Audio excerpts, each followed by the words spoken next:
ঘোরাঘুরি সেই চক, এটা একটা বিশাল একটা চক।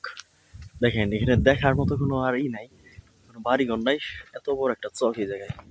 আজকে রামপুরার হচ্ছে, রামপুরা বললে আসলে তো আমরা রামপুরা বেতার কেন্দ্র ঢাকা এইটা বুঝি, তাই না? কিন্তু আমাদের এখানে একটা গুরুত্বপূর্ণ একটা রামপুরা ছিল এবং আছে, সেটা হচ্ছে আমরা যারা মির্জাপুর থেকে বা এদিকে পেকুয়া বা পাথরঘাটা এদিকের অঞ্চলের মানুষগুলা, বিশেষ করে বর্ষা মৌসুমে, আমি আমি কার কথা বলতেছি সেটা অনেকে বুঝতে পারবে এখনই না, আমি বলতেছি। এইটা হচ্ছে, এ দেখেন একটা লাল মাটির একটা ডিপ দেখা যাচ্ছে, এই যে লাল মাটির একটা ডিপ, এটা আসলে অনেক উঁচু ছিল আগে। হ্যাঁ, এটাকে অনেক উঁচু ছিল। আর যা হোক, হঠাৎ করে দেখেন সাজনা গাছের কি অবস্থা।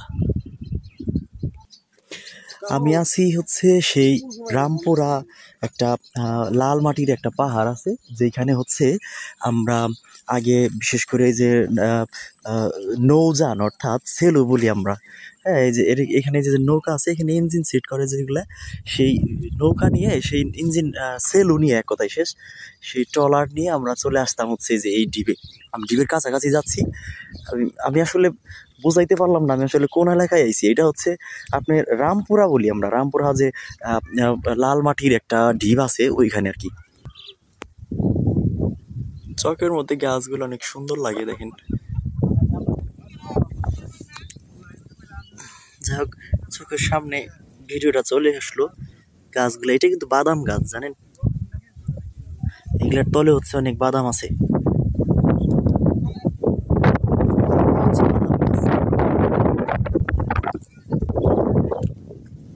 চকের মাঝখানে একটা গাছ।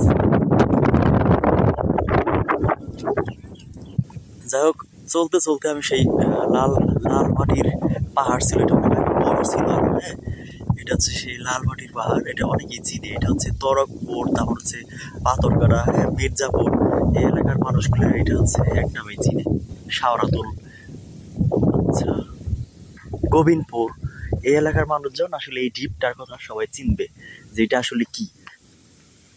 কালের বিবর্তনে এই এই পাহাড়টা আসলে আগের চাইতে মানে কাটতে কাটতে বা বিভিন্ন ক্ষয় যেতে যেতে মাটির স্তূপ সরে যেতে যেতে অনেকটা নিচু হয়ে গেছে। এটা কিন্তু লাল মাটি হচ্ছে, এটা কিন্তু একদম একদম লাল মাটি হয়েছে, এইটারই বলে। এই মাটি সম্পূর্ণ লাল। আর ওই ওই ওই এলাকা, ওই লাল মাটিটা, এটা কিন্তু আপনার হচ্ছে সরাসরি হচ্ছে এই আপনার প্রাকৃতিক ভাবে, কৃত্রিম ভাবে, কৃত্রিম ও প্রাকৃতিক ভাবে, রাইট, প্রাকৃতিক ভাবে, কোনো কৃত্রিম না।